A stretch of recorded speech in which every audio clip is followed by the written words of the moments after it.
Bengaluru murder case. इस video में आपको पता चलेगा कि अपनों से झूठ बोलने का कितना बुरा परिणाम हो सकता है और पता चलेगा कि अगर किसी को उसके बचपन में उसके माँ बाप का प्यार ना मिले, सिर्फ दुत्कार ही मिले, तो वो दूसरों के लिए भी कितना खतरनाक हो सकता है। और आपको ये भी पता चलेगा कि कैसे आपका सिर्फ एक गलत निर्णय आपकी जान भी ले सकता है।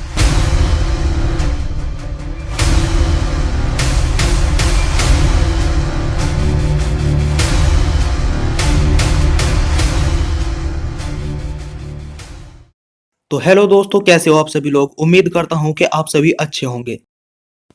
मैं हूं आपका दोस्त राज और आज कर्नाटका की कैपिटल बेंगलुरु में पिछले साल यानी 2024 में हुए एक हत्याकांड की एक सच्ची कहानी आज मैं आपको सुनाने जा रहा हूं। लेकिन उससे पहले मेरा आपसे एक अनुरोध है कि आप अपने मन को शांत करके बिल्कुल रिलैक्स होकर एक जगह पे बैठ जाएं, जिससे आपको कहानी का पूरा मजा आ सके। दिन नवंबर 23, 2024, टाइम 12:31 PM, बेंगलुरु में स्थित इंदिरा नगर, जहां पे है एक द रॉयल लिविंग नाम का 3 स्टोरीड होटल, जिसमें एक व्हाइट हैट पहने एक लड़का एक लड़की के साथ घुसता है। ये सीसीटीवी फुटेज वीडियो बहुत ज्यादा क्लियर तो नहीं है, लेकिन देखने से साफ पता चल रहा है कि ये दोनों एक साथ बहुत खुश हैं। कुछ देर में ये लड़का इस लड़की को पास में पड़े एक सोफे पे बैठने के लिए बोलता है और खुद रिसेप्शन पे एक दिन के लिए रूम बुक करने लगता है। रूम बुकिंग की सारी फॉर्मेलिटीज और ऑनलाइन पेमेंट पूरी करने के बाद ये दोनों कमरे की तरफ बढ़ने लगते हैं। अगले दिन यानी नवंबर 24 को 11 बजे तक भी जब इन्होंने रूम से चेकआउट नहीं किया तो रिसेप्शन से इनके रूम पे एक कॉल जाती है, जिसे ये लड़का रिसीव करता है। तो रिसेप्शनिस्ट इन्हें बताता है कि आज आपको रूम से चेकआउट करना है, जिसपे ये लड़का कहता है कि नहीं, आज हमें रूम से चेकआउट नहीं करना, आप एक और दिन का स्टे एक्सटेंड कर दीजिए। मींस ये लड़का और ये लड़की एक और दिन इस होटल में रुकने वाले थे। लेकिन फिर सेम अगले दिन यानी नवंबर 25 को भी ये लड़का एक और दिन का स्टे एक्सटेंड करवा लेता है। लेकिन हैरानी की बात ये थी कि जब से ये इस होटल में थे यानी नवंबर 23 से नवंबर 26 तक इन्होंने कोई रूम सर्विस भी नहीं ली थी और ना ही किसी ऑनलाइन फूड डिलीवरी से कोई फूड ऑर्डर किया था। लेकिन ऐसा भी नहीं है कि इन्होंने इस होटल में आने के बाद से कुछ ऑर्डर ही नहीं किया था, क्योंकि इस लड़के ने नवंबर 23 की शाम कुछ खतरनाक ऑर्डर किया था। लेकिन वो ऑर्डर क्या था ये तो आपको आगे ही पता चलेगा।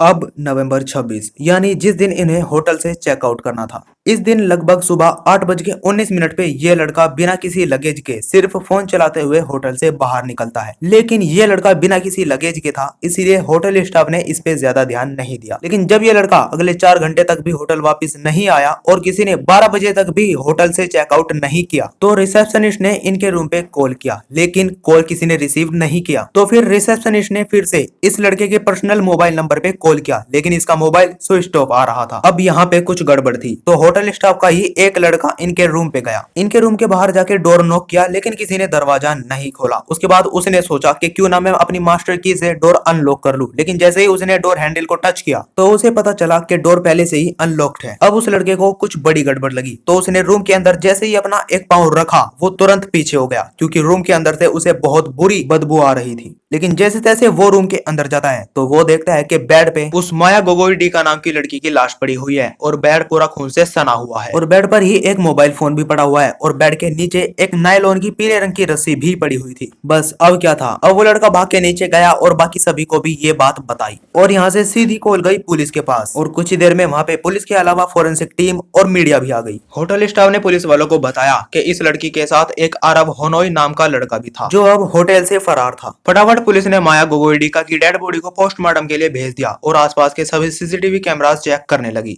लेकिन आखिरी बार वो लड़का सिर्फ इस सीसीटीवी फुटेज में दिखाई दिया था और ये लड़की आखिरी बार सिर्फ इस सीसीटीवी फुटेज में दिखाई दी थी। बेचारी माया गोगोईडिका, इसे क्या पता था कि जिस लड़के के साथ ये रात बिताने जा रही है वो इसे हमेशा हमेशा के लिए सुला देगा। अब जरा इस माया गोगोईडिका के बारे में थोड़ी बात कर लेते हैं। If you like this vlog, don't forget to like, share and subscribe to my channel. इस लड़की की उम्र सिर्फ 19 साल थी, जिसका होम टाउन गुवाहाटी का कैलाश नगर था। लेकिन ये अपनी बड़ी बहन के साथ बेंगलुरु के HSR में एक किराए के अपार्टमेंट में रहती थी। गुवाहाटी के हंटिंग कॉलेज से पढ़ाई पूरी करने के बाद कोरमंगला के एक एजुकेशन कंसल्टेंसी फर्म में एक स्टूडेंट काउंसलर के तौर पे काम किया करती थी। और तो और अभी हाल ही में 27 सितंबर को ये अपने घर गुवाहाटी में एक शादी अटेंड करने के लिए भी गई थी, जहाँ की कुछ वीडियोस भी अवेलेबल है। अब जरा थोड़ा ध्यान देते हैं पुलिस पे कि पुलिस ने कितनी प्रोग्रेस कर ली है। यहाँ पे अब पुलिस को पोस्टमार्टम पोस्टमार्टम रिपोर्ट का इंतजार था, लेकिन उसे आने में अभी टाइम था। तो पुलिस ने इस लड़के की तलाश शुरू कर दी। प्रीलिमिनरी इंक्वायरी से पता चला कि ये लड़का यानी आरव होनोई कन्नूर के थोटोड़ा कस्बे का रहने वाला है। अरब होनोई की उम्र 21 साल थी और ये 2024 में ही बेंगलुरु शिफ्ट हुआ था और ये भी एज अ स्टूडेंट काउंसलर एक प्राइवेट कंपनी में 15,000 की जॉब किया करता था। अरब के कॉल डेटा रिकॉर्ड्स निकलवाए गए और इसका नंबर सर्विलेंस पे ट्रैकिंग के लिए लगा दिया गया। अरब होटल से निकलने के बाद कहाँ गया था ये सीडीआर से पता चला कि उसने होटल से निकलने के बाद अपने मोबाइल फोन से एक ऐप से एक कैब बुक की थी रेलवे स्टेशन के लिए। फिर पुलिस ने कैब ड्राइवर से पूछताछ की तो पता चला कि अरब ने मैजेस्टिक रेलवे स्टेशन के लिए कैब बुक की थी। वैसे तो आरव ने कैब बुक करने के बाद अपना मोबाइल फोन बंद कर लिया था, लेकिन शायद ऑनलाइन पेमेंट करने के लिए उसे अपना फोन बार बार ऑन करना पड़ रहा था और यही पुलिस के लिए बहुत फायदेमंद था। बेंगलुरु के बाद आरव की लोकेशन नॉर्थ कर्नाटका के रायचूर में दिख रही थी। डीसीपी अर्थ डी देवराज ने 3 टीमें बनाई। पहली टीम को केरला के कन्नूर शहर में आरव के घर पे भेजा गया। आरव के घर पे सिर्फ उसके दादाजी रहते थे जो आर्मी से रिटायर्ड थे। और दूसरी टीम को रायचूर भेजा गया जहां आरव की लास्ट लोकेशन दिख रही थी। और तीसरी टीम को टेक्निकल इंफॉर्मेशन कलेक्ट करने में लगा दिया। ठीक है, ये सब तो हो रहा था, लेकिन अब माया गोगोईडिका की पोस्टमार्टम रिपोर्ट भी आ चुकी थी। पोस्टमार्टम रिपोर्ट में ये साफ था कि माया गोगोई के सिर पे और कंधों पे बहुत गहरी चोट आई थी। इनफैक्ट उसका गला घोटने की भी कोशिश की गई थी और तो और किचन नाइफ से माया गोगोई की चेस्ट पे 10 से ज्यादा वार भी किए गए थे। मैंने आपको बताया था कि इस लड़के ने 23 नवंबर की शाम कुछ खतरनाक ऑर्डर किया था। तो इसका ऑर्डर था एक पीले रंग की नायलॉन की रस्सी जिससे इसने माया गोगोई का गला घोटा था और एक किचन नाइफ जिससे इसने माया गोगोई की चेस्ट पे 10 से ज्यादा वार किए और उसे मार डाला। इस पोस्टमार्टम रिपोर्ट में यह भी बताया गया था कि माया गोगोई की मौत 24 नवंबर को ही हो गई थी। इसके बाद 25 नवंबर और 26 नवंबर को आरव माया गोगोईडिका की लाश के साथ ही रहा, लेकिन 26 नवंबर को सुबह 8:19 पे वो होटल से फरार हो गया। अब चूंकि आरव की लोकेशन ट्रैक हो पा रही थी तो इसलिए पुलिस को ये पता था कि आरव कहाँ जा रहा है और कहाँ कितनी देर रुक रहा है। लेकिन पुलिस के लिए आरव को पकड़ना आसान नहीं था क्योंकि वो किसी भी जगह पे बहुत ज्यादा देर नहीं रुक रहा था। आरव नॉर्थ कर्नाटका से मध्य प्रदेश और मध्य प्रदेश से फिर सीधा उत्तर प्रदेश। उत्तर प्रदेश के शहरों में भी आरव थोड़ी थोड़ी देर रुकता था। उत्तर प्रदेश में घूमता घूमता आखिरकार आरव वाराणसी पहुंचा। वाराणसी पहुंचकर उसने अपने दादाजी को फोन किया और फोन करके सब कुछ बता दिया कि कैसे उसने एक लड़की को मार दिया है। ये सब सुन के आरव के दादाजी को धक्का लगा, लेकिन फिर भी उन्होंने आरव को बहुत ही प्यार से समझाया। उन्होंने आरव को समझाया कि ऐसे तुम कब तक घूमते रहोगे, एक न एक दिन पुलिस तुम्हें पकड़ ही लेगी, इससे अच्छा तुम खुद पुलिस के सामने सरेंडर कर दो। आरव कोई बहुत बड़ा मुजरिम नहीं था और अब उसके पास ज्यादा पैसे भी नहीं बचे थे, जिसके कारण वो अब ज्यादा भाग भी नहीं सकता था। अब आरव ने चुपचाप कर्नाटका आकर 29 नवंबर को सुबह 4 बजे पुलिस के सामने सरेंडर कर दिया। लेकिन अभी तो पिक्चर बाकी है मेरे दोस्त, क्योंकि जब पुलिस ने आरव से माया को मारने का रीजन पूछा तो आरव ने ये कहा कि ये मेरा पर्सनल मैटर है और वो हर बार सिर्फ यही कहता कि ये मेरा पर्सनल मैटर है। लेकिन पुलिस तो पुलिस है, वो आरव को क्राइम सीन पे ले गई और वहां पे आरव से एक एक करके हर एक चीज पूछी तो आरव ने सब कुछ उगल दिया। जैसा कि मैंने आपको बताया कि माया गोगोई बहुत ही फ्रेंडली थी, लेकिन आरव ऐसा नहीं। दरअसल आरव की जिंदगी में दुख ही दुख थे, बचपन में भी और अभी भी। आरव जब छोटा था तो उसके माँ बाप का डिवोर्स हो गया। डिवोर्स होने के बाद आरव की माँ ने दूसरी शादी कर ली, जिससे आरव को एक सौतेला बाप मिला। लेकिन उस सौतेले बाप से आरव को प्यार नहीं बल्कि दुत्कार ही मिली, जिसके कारण आरव के सौतेले बाप और माँ का डिवोर्स हो गया। लेकिन आरव की जिंदगी में भी यहाँ दुख खत्म नहीं होने वाले थे, क्योंकि इसके बाद आरव की माँ ने तीसरी शादी फिर से कर ली, जिसके कारण आरव बहुत ज्यादा परेशान हो गया और फिर वो अपने दादाजी के पास रहने चला गया। अपने दादाजी के पास रहते रहते आरव अब बड़ा हो चुका था, तो उसे अब अपने प्यार की तलाश थी, जिसके कारण एक डेटिंग ऐप के थ्रू वो माया गोगोई से मिला। धीरे धीरे दोनों के बीच की दोस्ती अब बढ़ने लगी थी। जिस वक्त ये दोनों मिले थे उस वक्त माया बेंगलुरु में जॉब किया करती थी और आरव बीबीए की पढ़ाई कर रहा था। लेकिन आरव बीबीए की पढ़ाई कंप्लीट नहीं कर पाया, जिसके कारण माया ने इसे अपने पास बुला लिया। वहीं पे माया ने आरव की एक प्राइवेट कंपनी में जॉब लगवा दी। अब दोनों एक ही शहर में थे तो दोनों का मिलना चिलना भी बहुत ज्यादा होने लगा। तो आरव ने माया से एक दिन कहा कि क्यों ना हम लिविंग में रहने लगे। लेकिन जैसा कि मैंने आपको बताया था कि माया अपनी बड़ी बहन के साथ रहती है, तो माया को ये बिल्कुल भी पसंद नहीं था कि वो अपनी बड़ी बहन को छोड़ के किसी के साथ लिविंग में रहने चली जाए। तो माया ने आरव से लिविंग में रहने के लिए साफ साफ इनकार कर दिया। बस यही एक वो पॉइंट था जहां आरव के दिल पे बहुत बुरी चोट लगी। अब क्योंकि आरव का पहले से भी कोई दोस्त नहीं था और वो बेंगलुरु में भी नया नया था, तो यहाँ पे माया ही उसकी एकमात्र दोस्त और प्यार थी। और उसने ही उसके साथ रहने से इनकार कर दिया। अब यहाँ पे आरव को माया पे डाउट हुआ कि हो ना हो ये मेरे अलावा भी किसी और से सेट है, और आरव को ये भी डर था कि कहीं ये मुझे छोड़ के किसी और के साथ रहने ना चली जाए। अब चूंकि यहाँ पे आरव का कोई दोस्त नहीं था, लेकिन माया का फ्रेंड सर्कल बहुत बड़ा था और माया के फ्रेंड सर्कल में मेल फ्रेंड्स भी थे। अब आरव तो उसके माँ बाप के कारण बचपन से ही दुख झेलता हुआ आ रहा था, जिसके कारण उसमें कॉन्फिडेंस बिल्कुल भी नहीं था, और इसी कारण से आरव माया के किसी दोस्त से बात भी नहीं करता था, बल्कि अब वो तो अंदर ही अंदर उनसे दुश्मनी करने लगा था, क्योंकि आरव को लगता था कि उनके कारण ही माया आरव से बिछड़ जाएगी। अब ये पता होते हुए भी कि माया मना ही करेगी, फिर भी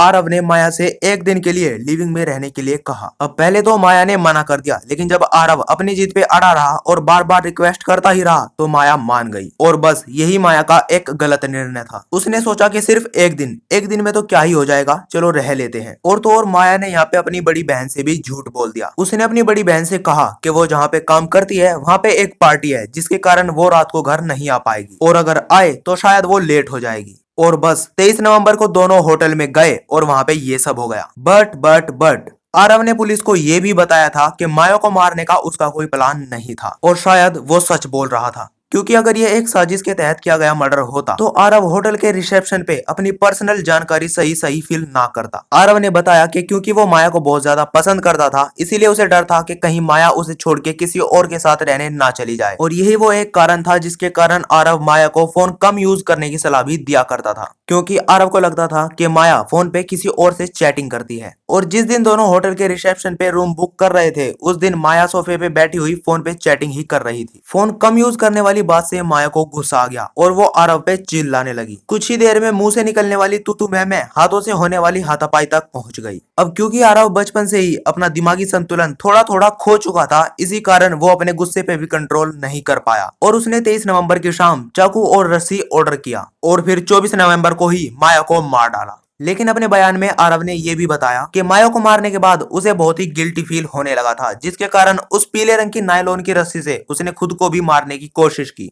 लेकिन वो खुद को खत्म करने में कामयाब नहीं हो पा रहा था, जिसके कारण उसे 26 नवंबर को होटल से चुपचाप भागना ही पड़ा। पुलिस भी आरव की ये कहानी सुन के हैरान, लेकिन इस अपराध के लिए आरव को बीएनएस यानी कि भारतीय न्याय संहिता के एक्ट 103 और 238 के तहत गिरफ्तार कर लिया गया। हालांकि आरव का बचपन कुछ खास नहीं गुजरा था, लेकिन फिर भी उसे इतना बड़ा कदम नहीं उठाना चाहिए था। हर इंसान के साथ कभी ना कभी बहुत बुरा हुआ होता है, लेकिन फिर भी उसे खुद पे कंट्रोल करके खुद को आगे बढ़ाना होता है, ना कि किसी का मर्डर करना।